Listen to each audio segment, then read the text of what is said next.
नाज़रीन, सिंध समाचार में अवां खे भलीकार आऊं आहियां ताहिरा वज़ीर। सब खां पहिरीं अवां खे ख़बरियूं मातली मां, जिते मीरानी मोरी भरिसां सैयद बिरादरी जी ॿिनि धुरनि में हलंदड़ तकरार बाद हिकु धुर हैदराबाद रोड ते धरणो हणी रोड बंदि करे छॾियो, जंहिं सबबि हैदराबाद ऐं बदीन ॾांहुं वेंदड़ ट्रैफ़िक मुअतल थी वई। पुलिस ॿिनि ॼणनि खे गिरफ़्तार करे धरणो ख़तमु कराए छॾियो। तव्हांखे ॿुधायूं पिया, मातली वेझो मीरानी मोरी भरिसां सैयद बिरादरी जी ॿिनि धुरनि में हलंदड़ तकरार बाद हिकु धुर हैदराबाद रोड ते धरणो हणी रोड बंदि करे छॾियो। तफ़सील मालूम कयूं था न्याज़ ख़ासकली खां। जी न्याज़ ख़ासकली, वधीक कहिड़ा तफ़सील आहिनि? जी बिल्कुल ताहिरा, ही मीरानी मोरी लॻ सैयद बिरादरी जो ज़मीनी तकरार हलंदड़ आहे। उन हवाले सां सैयद बिरादरी जी हिकिड़ी धुर जेको पुलिस ते दॿा विझण जे लाइ बदीन ऐं हैदराबाद रोड ते धरणो आयो, जंहिंजे करे ॿिन्ही पासनि खां सवें गाॾियूं बीहजी वयूं आहिनि। जंहिंखां पोइ पुलिस हिकु धुर जे ॿिनि ॼणनि खे गिरफ़्तार करे ऐं धरणो जेको ख़तमु करायो आहे। उन हवाले सां जेको ज़मीनदार गुलाम नबी शाह आहे, उन इल्ज़ाम आयो आहे त अली क़ासिम शाह जेको आहे उन असांजी ज़मीन ते कब्ज़ो कयो आहे ऐं उनखां पोइ मुंहिंजे कमदार खे ऐं हिकु हारी खे जेको सख़्तु अरशद जो निशानो बणायो, पुलिस गिरफ़्तार न कयो आहे। ॿिए तरफ़ ॿी धुर जो जेको आहे अॻवान अली क़ासिम शाह, उन मीडिया सां ॻाल्हाईंदे चयो आहे त गुलाम नबी शाह हथ टोकिया ड्रामा ठाहे रहियो आहे, ऐं हुनखां पोइ हिन असांजी बनी ते जेको कमंद पोखियल आहे उन ते बि ट्रैक्टर हलाए असांजो काफ़ी नुक़सानु बि कयो आहे। ऐं जॾहिं त जेको सो गुलाम नबी शाह रोज़ नवां नवां ड्रामा ठाहे थो, जंहिंजे करे उते इलाइक़े में रोज़ फायरिंग बि थिए थी, जंहिंजे करे ख़ौफ़ वारी सूरत हाल आहे। ऐं अली क़ासिम शाह अख़्तियारनि खां मुतालबो कयो आहे त जेको सो गुलाम नबी शाह ख़िलाफ़ कार्रवाई करे ऐं हिननि खे तहफ़ुज़ फ़राहम कयो वञे। जी महिरबानी अवां जी न्याज़ ख़ासकली तफ़सील ॾियण लाइ।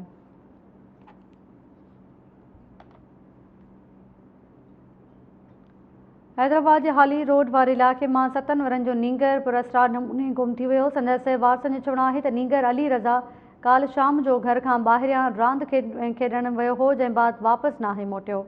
तव्हांखे ॿुधायूं पिया, हैदराबाद मां जिते हाली रोड वारे इलाइक़े मां 7 वरनि जो नींगर पुरस्कार नमूने गुम थी वियो। वधीक तफ़सील मालूम कयूं था हैदराबाद मां टाइम न्यूज़ रिपोर्टर इम्तियाज़ खोसो खां। जी इम्तियाज़ खोसो, कहिड़ा तफ़सील आहिनि? ताहिरा, हैदराबाद जो हाली रोड वारो इलाइक़ो आहे जितां हज़ारा कॉलोनी मां 7 वरनि जो नींगर पुरस्कार नमूने गुम थी वियो आहे। पुलिस जो चवणु आहे त 7 सालनि जे अली रज़ा पुट फलक शेर पंजाबी जे वारसनि जो चवणु आहे त नींगर 20 जून ते शाम जो घर ॿाहिरां रांदि पई कई, जितां उहो पुरस्कार नमूने गुम थी वियो आहे।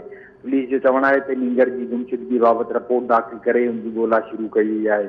ॿिए तरफ़ नींगर जे वालिद जो चवणु आहे त अली रज़ा 3 क्लास में पढ़ंदो हो, जेको दीनी तइलीम हासिल करण बैदि काल्ह शाम जो वापसि घर पहुतो, जितां ॿीहर हू पाड़े जे ॿारनि सां गॾु रांदि करण लाइ घरां निकितो ऐं गिटी मां रांदि कंदे पुरस्कार नमूने गुम थी वियो। जंहिं बैदि हुनजी मिटनि माइटनि ऐं दोस्तनि जे घरनि में बि ॻोल्हा कई वई आहे, पर हुनजो किथे पोलिस पतो न पइजी सघियो आहे, जंहिं करे हुनजा वालिदेन तमामु घणा परेशान आहिनि। वालिदेन मुबैना तौरु पुलिस ते बि इल्ज़ाम आयो आहे त गुमशुदगी बाबति रिपोर्ट दाख़िल थियण बावजूदि पुलिस अञा ताईं नींगर जी ॻोल्हा शुरू न कई आहे। हिननि SSP हैदराबाद खां मुतालबो कयो आहे त संदन नींगर वारे मामले जो नोटिस वरितो वञे त जीअं पुलिस फौरी तौर ते हुननि जी नींगर जी ॻोल्हा करे जीअं हुननि जी परेशानी ख़तमु थी सघे। जी ताहिरा, महिरबानी अवां जी इम्तियाज़ खोसो तफ़सील ॾियण लाइ।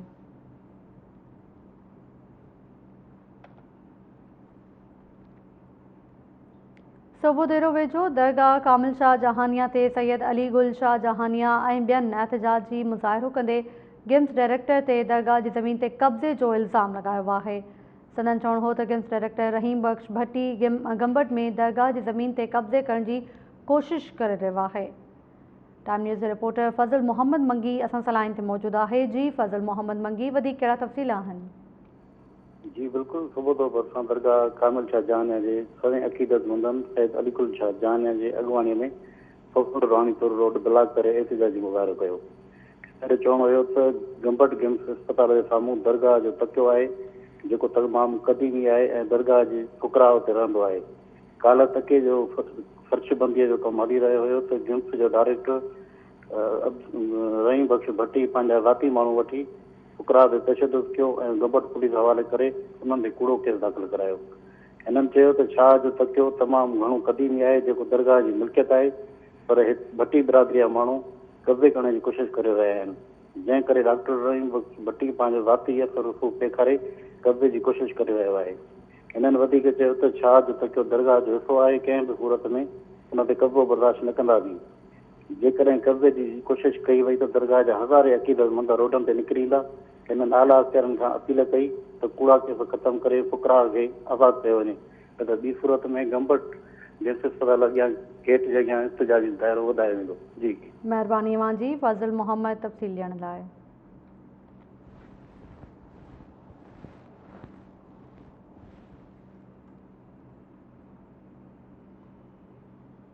आख़िरी चौदगी में तरक्याती कम न थियण ऐं नौकरियूं न मिलण सबबि ॻोठाणनि मोहतरमा बेनज़ीर भुट्टो जी सालगिरह तक़रीब में एहतजाज तौर कारा झंडा ऐं कारियूं पटियूं ॿधी मेहरान हाईवे ते केक काटियो। तक़रीब में शरीक कारकुननि जो चवणु हो त मक़ामी क़यादत असांखे मुसलसल नज़रअंदाज करे बुनियादी सहूलतुनि समेत नौकरियुनि खां महरूम रखियो आहे। सागर अमीर हैदर असां सां लाइन ते मौजूदु आहे। जी सागर अमीर हैदर, वधीक कहिड़ा तफ़सील आहिनि? ताहिरा जी बिल्कुलु यूसीएफसी में वॾो वोट बैंक रखंदड़ हिकिड़ी वासी बलादी बिरादरी मुसलसल तरक़ियाती कम न थियण ऐं चूंडल नुमाइंदनि पारां नज़रअंदाज करण ते पीपुल्स पार्टी जे पुरान कारकुन हबीब बलादी, अब्दुल अमीन बलादी, अताउद्दीन बलादी समेत सवें कारकुननि पारां एहतजाज कारा झंडा खणी ऐं कारियूं पटियूं ॿधी मोहतरमा बेनज़ीर भुट्टो जी सालगिरह जे केक मेहरान हाईवे रोड ते कटियो ऐं एहतजाजनि सालगिरह जी जेकी तक़रीब आहे रोड ते मुनक़िद कई। उन मौक़े ते ॻाल्हाईंदे चयो त मोहतरम जी सालगिरह ख़ुशीअ जो मौक़ो आहे, पर मक़ामी क़यादत जे नाजाइज़नि जे करे असां मोहतरम जी सालगिरह ॾुख सां मल्हाए रहिया आहियूं, छाकाणि त गुज़िरियल 3 पीढ़ियुनि खां असां पीपुल्स पार्टी खे वोट ॾींदा रहिया आहियूं, पर असांजे ॻोठनि इलाइक़नि में को बि तरक़ियाती कमु न थी सघियो आहे। बिजली, मिठे पाणी, गैस समेत मुख़्तलिफ़ बुनियादी सहूलियतुनि खां महरूम आहियूं। असांजे तक जे MP, MNA समेत पीपुल्स पार्टी जेकी मक़ामी क़यादत आहे असांखे मुसलसल नज़रअंदाज करे रही आहे ऐं जर जो जेको खारो पाणी पीअण ते मजबूर आहियूं, जंहिं सबबि असांजे ॻोठनि जा केतिरा ई माण्हू कारी कमनि समेत मुख़्तलिफ़ बीमारियुनि में बकोड़ियल आहिनि ऐं असांजे ॻोठनि मां ईंदड़ लिंक रोड पिणु मुकमिल तबाह थी विया आहिनि। हिननि चयो त असां पीपुल्स पार्टी जी मक़ामी क़यादत खां मायूस आहियूं, पर हाणे पीपुल्स पार्टी सां बुनियादी सहूलियतूं मिलण सां मशरूत नातो रहंदो, न त बिरादरी जी मशवरे सां पंहिंजे सियासी मुस्तक़बिल जो फ़ैसिलो कंदासीं। जी महिरबानी अवां जी। सागर अमीर हैदर तफ़सील ॾियण लाइ।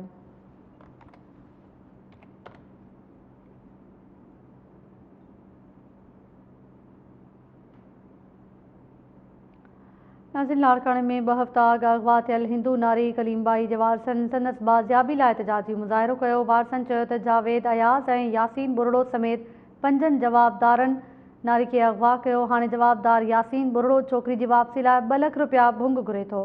वधीक तफ़सील ॿुधारियो आहे मंसूर अबड़ो।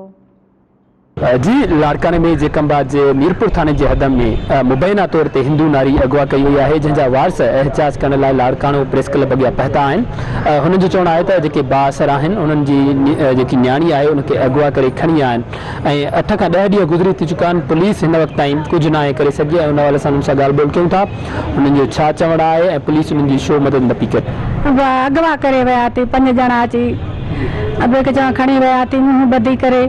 उहे चोर भी आहे केलम भाई केलम 15 साल को बोली। छोकरी रात जो 3 बजे अची करे हथियारनि जे ज़ोर ते हिकिड़ो अकेलो घर हुयो, उन में घेरी करे हथियारनि जे बुरड़ा आहिनि साईं, यासीन बुरड़ो, एहसान बुरड़ो ऐं जावेद बुरड़ो, रहीमदाद बुरड़ो, अयाज़ बुरड़ो, इहे 5 ई माण्हू हथियारनि सां अची करे छोकिरी खे ज़ोरी खणी विया आहिनि। उन खां बाद में पुलिस वटि 2 ॾींहंनि खां FIR दर्ज कराई आहे। अञा ताईं पुलिस को कदम न खयो आहे, को रस्तो न कढियो आहे, न न्याणी असांजी बाज़ियाब कराई वई आहे। पंहिंजो राति जो 3 बजे 5 ॼणा अची छोकिरी गिरफ़्तार करे इहो पंहिंजो मुंहुं ॿधी खणी आहे। सुबुह जो FIR कराईसीं, FIR कराए खां पोइ पुलिस एक्शन कोन खयो। यासिन खान बुरड़े 2 लख मूंखां घुरिया, 2 लख ॾे त छोकिरी मां वापसि ॾियां, छो त पथारीदार आहे, ॾोह कराईंदड़ आहे ऐं पाण बि घुरबल आहे, ॾोह जो ॾोहारी आहे, घुरबल आहे, उनजा सौट पाण में आहिनि। ॾोह कंदड़ आहे, मूंखे चयो 2 लख ॾे त छोकिरी तोखे मोटाए ॾियां। मां उनखे चयो बाबा हाणे 2 लख मां काथां अचनि, पुलिस कोई बि एक्शन कोन थी खणे। जेकंबाद जे मीरपुर बोड़ो जे रवासी हिंदू बिरादरी जे मर्द औरतुनि जूं तव्हां ॻाल्हियूं ॿुधियूं त हुननि जी जेकी न्याणी आहे 15 वरनि जी, उनखे मुबैना तौर ते बाअसर जेके आहिनि अगवा करे विया आहिनि ऐं पुलिस उन्हनि जी हिन वक़्त ताईं का मदद न आहे करे रही, जंहिंजे करे हू अॼु लाड़काने में एहतजाज करे रहिया आहिनि। हुनजो इहो मुतालबो आहे त इन मामले जो IG सिंध, DIG लाड़कानो ऐं SSP जेकंबाद सख़्तीअ सां नोटिस वठे। जेके बाअसर जेके जवाबदार आहिनि उन्हनि ख़िलाफ़ कानूनी कार्रवाई करे उन्हनि जी न्याणीअ खे जल्द खां जल्द बाज़ियाब कराइण। ॿी सूरत में हिन जो एहतजाज जो दाइरो आहे उहो वसी कयो वेंदो। कैमरामैन तारिक चन्ना सां गॾु मंसूर अबड़ो, टाइम न्यूज़ लाड़कानो। मंसूर अबड़ो जी रिपोर्ट में ॾिठी नाज़रीन। उन खां पोइ अवांखे ॿुधायूं मीरपुर साकरो वेझो बहारा शहर में रोलू कुतनि जो आज़ार ख़त्म नाहे थी सघियो। रोलू कुते नौजवान इसरार शेख ते हमलो करे खेसि ज़ख़्मी करे छॾियो। अवांखे ॿुधायूं पिया मीरपुर साकरो वेझो बहारा शहर में रोलू कुतनि जो आज़ार ख़त्म नाहे थी सघियो। रोलू कुते नौजवान इसरार शेख ते हमलो करे खेसि ज़ख़्मी करे छॾियो। मुतासिर खे तालके अस्पताल मुंतक़िल कयो वियो जितां खेसि वैक्सीन कराई वई। वधीक तफ़सील ॿुधाए रहियो आहे साहिब ख़ान कलमती खां। जी साहिब ख़ान, कहिड़ा तफ़सील आहिनि? जी बिल्कुल, मीरपुर साकरो जो शहर है बुहारा उनमें रोलू कुतन जो आधार है वो तमाम घणो वधी चुको है। अज जो बुहारा के नौजवान है वो इसरार अहमद शेख जैसे रोलू कुतन हमलो करे जख्मी करे विधो, जैसे तेलका अस्पताल शेख मेडिकल सेंटर साकरो आंदो वियो, जिते वैक्सीन कराई वही है नौजवान के। जैसे कुतन जो हमला आहिनि वो मुसलसल जो तेलके मीरपुर साकरो में जारी आहिनि। बलजात खातो थोड़ी सरकार पारा उपा न वठण जे करे रोलू कुत्ता मुख़्तलिफ़ वक़्तन ते मासूम ॿारनि थोड़े नौजवाननि ते हमलो करे उन्हनि खे ज़ख़्मी कंदा। जी महिरबानी अवां जी साहिब ख़ान तफ़सील ॾियण लाइ।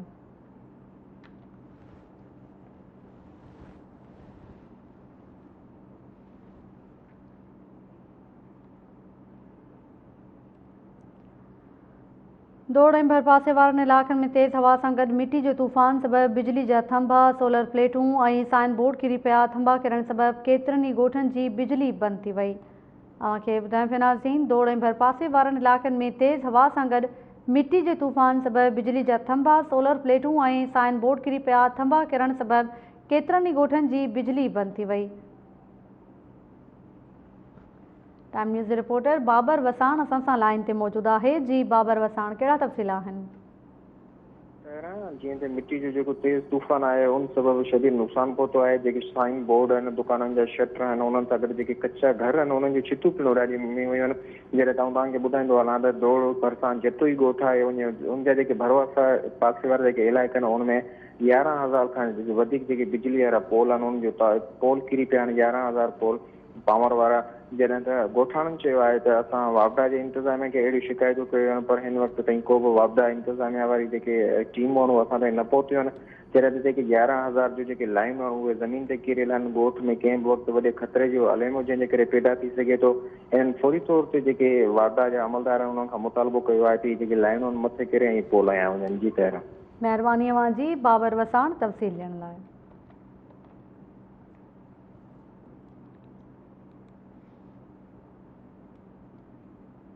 होॾां टंडुजान मोहम्मद में 3 ॾींहं अॻु तेज़ बरसाति तूफ़ान सबबि बिजली जा थंभा किरी पवण सबबि केतिरनि ई ॻोठनि जी बिजली बंदि पियल आहे। ॻोठाणनि जो चवणु आहे त बिजली बंदि हुअण करे पाणी जी फ़राहमी मुअत्तल आहे। गर्मी सबबि ॾुखियाईनि खे मुंहुं ॾेई रहिया आहियूं। टंडुजान मोहम्मद में 3 ॾींहं अॻु पियल बरसाति ऐं तूफ़ान सबबि बिजली जा थंभा किरी पवण सबबि केतिरनि ई ॻोठनि जी बिजली बंदि पियल आहे। अब्दुल ख़ालिक ख़ासकली खां वधीक तफ़सील मालूम कयूं था। जी अब्दुल ख़ालिक ख़ासकली। टंडुजान मोहम्मद में 3 ॾींहं अॻु में सो ज़ोरदार वसकारो थियो, जंहिंमें तेज़ हवा हली। उनमें केतिरा ई टंडुजान मोहम्मद शहर समेत बरसाति जा ॻोठ हुआ जिन बिजली जा खंभा तारूं टुटण सबबि लाइट बिजली बंदि थी वई। अॼु 3 ॾींहं गुज़रण बावजूद बिजली बहाल न थी सघी है, जंहिं करे सो शहर में पानी जो बहरान थी वियो आहे। अॼु ॿारहड़ी जे केतिरनि ई नौजवाननि बिजली बहाल करण लाइ पंहिंजी मदद पाण सो खंभा सिधा करे बीहारिया। उनजे बावजूद सो ॻोठाणनि जी लाइट बहाल न थी सघी। शहर में पानी न हुजण करे पानी जी शदीद खोट आहे। शहर में मुतालबो कयो आहे त जल्द खां जल्द जेकॾहिं बिजली बहाल न थी त असीं एहतिजाजी रस्तो इख्तियार कंदासीं। महिरबानी अवां जी अब्दुल ख़ालिक ख़ासकली तफ़सील ॾियण लाइ। गंबट में यूनियन काउंसिल एम्प्लॉइज़ सिंध जे ऑर्गेनाइज़र अब्दुल हक मंकी सेक्रेटरी लोकल गवर्नमेंट जे मुबैना नाजाइज़नि ख़िलाफ़ एहतजाज कयो। संदसि इल्ज़ाम आहिनि त सेक्रेटरी लोकल गवर्नमेंट बोर्ड ज़मीर हुसैन अब्बासी मनपसंद माण्हुनि जा 11 मां 16 ग्रेड में ऑर्डर करे रहियो आहे, जेका नाजाइज़ी आहे। गंबट मां टाइम न्यूज़ रिपोर्टर हफ़ीज़ मंगी असां सां लाइन ते मौजूद है। जी हफ़ीज़ मंगी, वधीक कहिड़ा तफ़सील आहिनि?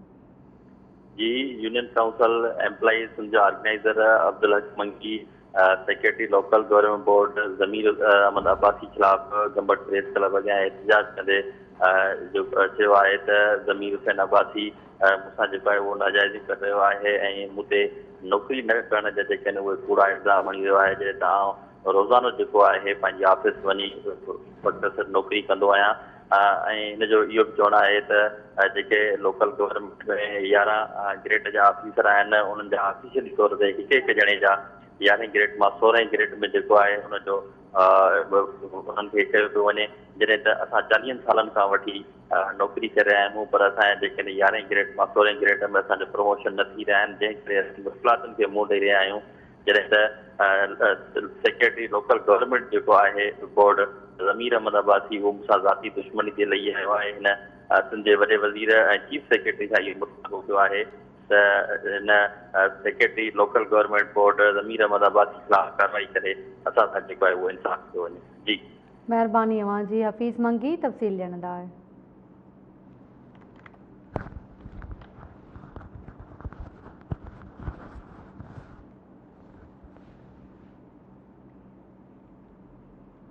एशिया जी सभ खां वॾी मिठे पाणी जी ढंढ मंछर ढंढ सुकी वई। पाणी न हुजण करे मंछर ढंढ उजड़ी वई। मोहाणनि ऐं मक़ामी रहवासियुनि जो चवणु आहे त मंछर ढंढ सुकी वञण करे हज़ारे मोहाणा ऐं आबादगार बेरोज़गार थिया आहिनि।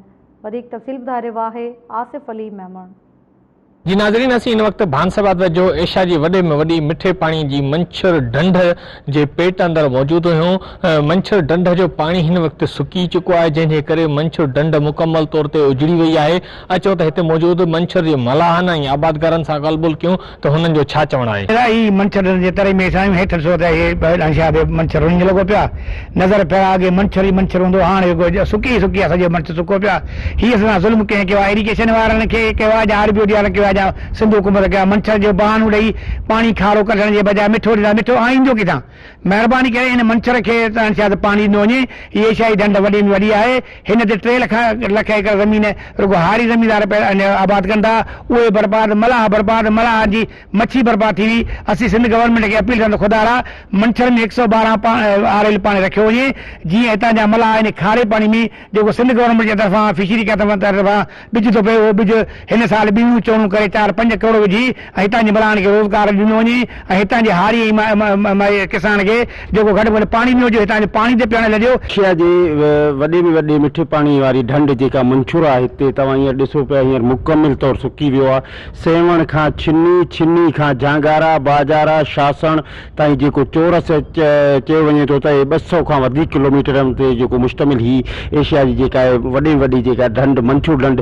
हींअर तव्हां पोज़ीशन ॾिसो पिया, मंछूर ढंढ में पाणी न हुजण जे करे हीअं त हू ज़हरीलो पाणी ज़रूरु हो पर पीअण जो न त पर इस्तेमाल जो माण्हू कनि पिया। इस्तेमाल जे लाइ हींअर हिन गर्मी में माण्हू इस्तेमाल जे लाइ माण्हू खे हींअर सख़्तु परेशानी आहे। पाणी हिननि हितां जा जेके मुहाणा आहिनि या आबादगार आहिनि, मंछूर आसपास सवे ॻोठ आहिनि जेके हितां जी हिन ज़हरीले पाणी मां बि फ़ाइदो वठंदा हुआ, इस्तेमाल जे लाइ मजबूरन इस्तेमाल कंदा हुआ। इस्तेमाल में उन जे लाइ इंतिज़ामिया जेका आपाशी इंतिज़ामिया जी नाहेली सबबु तव्हां हींअर ॾिसो था हींअर मुकमिल तौर ई सुकी वियो आहे। तव्हां हींअर मंछर जे उन पेट ते वेठा हो जंहिंमें कंहिं दौर में हिते 12 खां 13 फुट पाणी आहे। जीअं असां किताब में पढ़ंदा आहियूं त पाणी मार रुगो छर ई छर लॻो पियो आहे, अखि खुटी वञे पर पाणी न खुटे।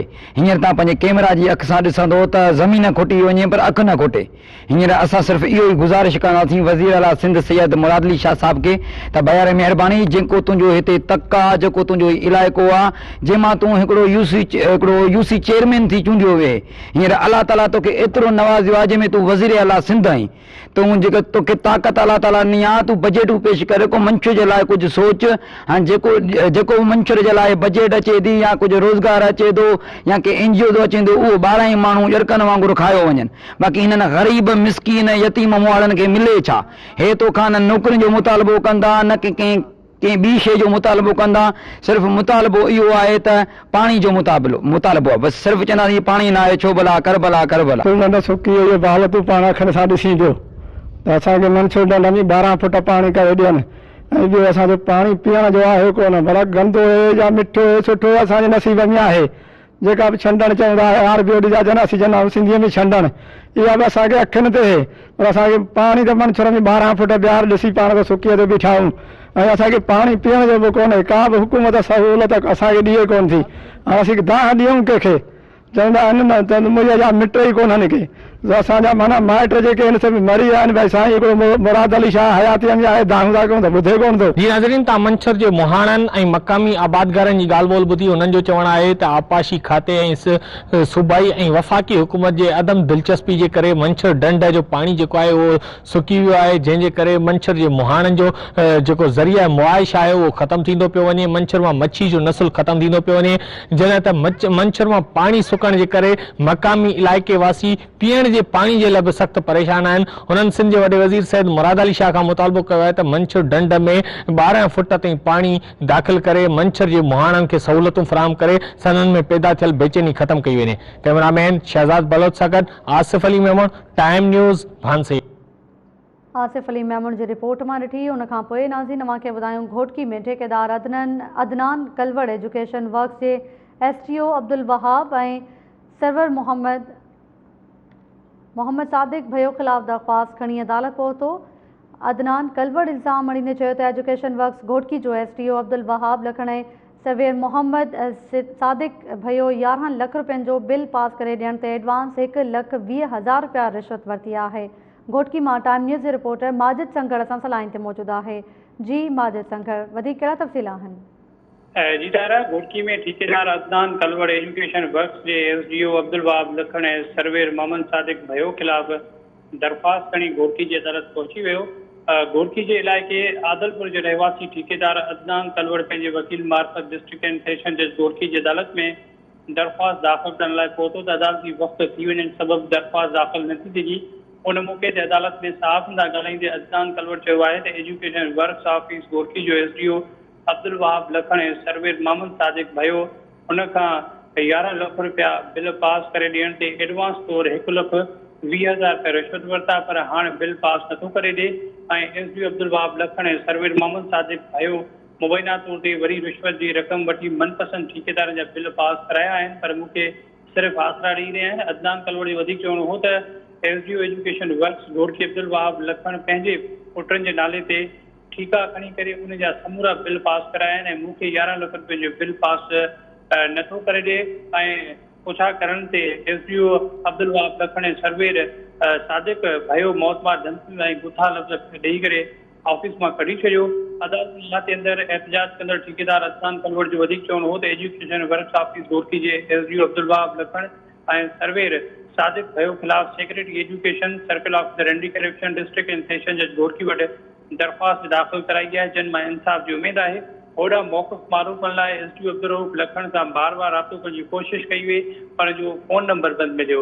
जी ताहिरा, महिरबानी अवां जी। माजिद संघड़ तफ़सील ॾियण लाइ।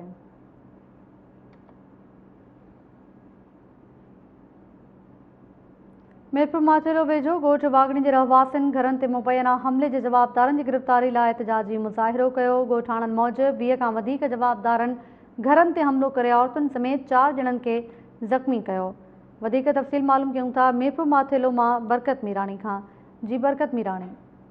जी तारा, बिल्कुलु मीरपुर माथेरो वेझो ॻोठ वागणी जे रहवासियुनि SSP घोटकी जी ऑफिस पहुची एहतजाज कयो। उन मौक़े ते जेके एहतजाज कंदड़ माण्हू हुआ उन्हनि जो चवणु हो त नौजवान आहे फरमान शेख जंहिं बिरादरी जी नारी सीमा शेख सां पसंदि जो परिणो कयो, जंहिं तां पोइ जेको नारी जा माइट आहिनि उन्हनि घरनि ते हमिलो करे उन्हनि जे औरतुनि ऐं ॿारनि ते तशदुद कयो आहे। उन्हनि चयो त हमले में जेको आहे उन्हनि जूं 2 औरतुनि समेत 4 माण्हू जेके आहिनि ज़ख़्मी थी पिया।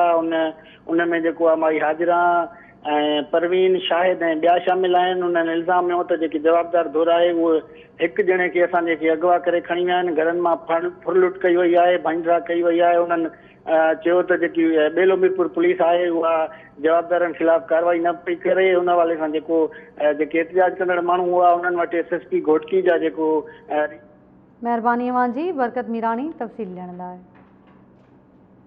नाज़रीन, सिंध समाचार में फ़िलहाल एतिरो ई। अवां ॾिसंदा रहो टाइम न्यूज़।